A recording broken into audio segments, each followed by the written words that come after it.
चोर की दाढ़ी में तिनका, और तिनका भी ऐसा कि निकाले ना निकले। तो भाई यही हाल हो गया है तुर्की का, जिसने पहले भारत के गेहूं को सड़ा बताया, उसने वायरस की खबर दुनिया में फैलाई, भ्रम फैलाया। अब वही तुर्की गिड़गिड़ा रहा है, भारत से गेहूं मांग रहा है और कह रहा है भारत अच्छा है, वो हमें गेहूं दे देगा। ये बात खुद तुर्की की मंत्री की ओर से कही गई, लेकिन सवाल ये खड़ा हो रहा है कि क्या भारत ऐसे दूर देश को गेहूं देगा, और क्या कहा गया है तुर्की के अधिकारी की ओर से, ये हम आपको इस वीडियो में बताएंगे। नमस्कार, जय हिंद, वंदे मातरम। आप देख रहे हैं भारत तक, मैं हूं आयुष।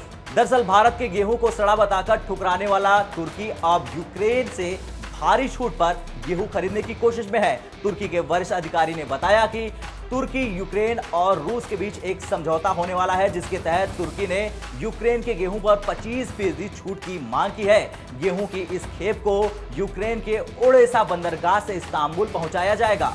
सोचिए, इतनी सातिराना हरकत की है तुर्की ने। भारत का गेहूं ओडेसा बंदरगाह से भी ले जाएगा और वो भारत को बदनाम भी करना चाहता है। हालांकि भारत ने काफी पहले ही तुर्की के इस प्रोपेगेंडा की पोल खोल दी थी। तुर्की को भेजे जाने वाली कंपनी आईटीसी के एग्रो बिजनेस विभाग के सीईओ ने बयान जारी करते हुए गेहूं के खराब होने की खबरों से इनकार कर दिया था। कंपनी के एग्रो बिजनेस विभाग के सीईओ रजनीकांत राय ने कहा, उन्होंने गेहूं की जो खेप भेजी थी वो क्वालिटी के मानकों पर खरी उतरी है। 55,000 टन गेहूं की ये खेप डच के एक कंपनी ईजीटी कमोडिटीज को बेची गई थी। हमें बाद में पता चला कि ईजीटी ने ये खेप तुर्की के एक खरीदार को बेची थी। मई के आखिर में हमें पता चला कि तुर्की ने इस खेप को ठुकरा दिया। आईटीसी और ईजीटी दोनों को इस डील के लिए भुगतान किया जा चुका है, लेकिन ना ही हमें और ना ही ईजीटी को गेहूं की खेप ठुकराए जाने के कारणों का पता चला है।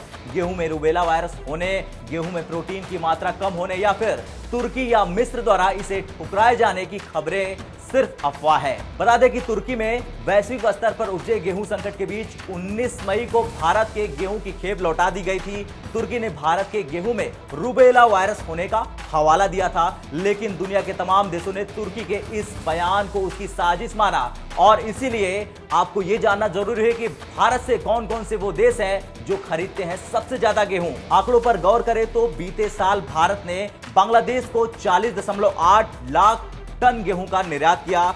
नोमुरा की एक रिपोर्ट की माने तो भारत के कुल गेहूं निर्यात का 55.9% अकेले बांग्लादेश खरीदता है। इसके बाद श्रीलंका की 7.9%, संयुक्त अरब अमीरात की 6.9%, इंडोनेशिया की 5.9%, यमन की 5.3% और फिलीपींस की 5.1% हिस्सेदारी है।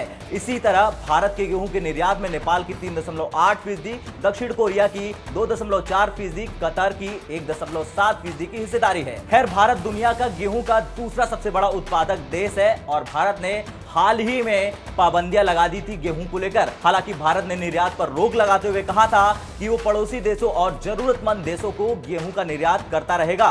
तुर्की के लिए यह सदमा होगा, क्योंकि तुर्की खुद को खलीफा बताता है और भारत सिर्फ जरूरतमंदों को ही देगा गेहूं।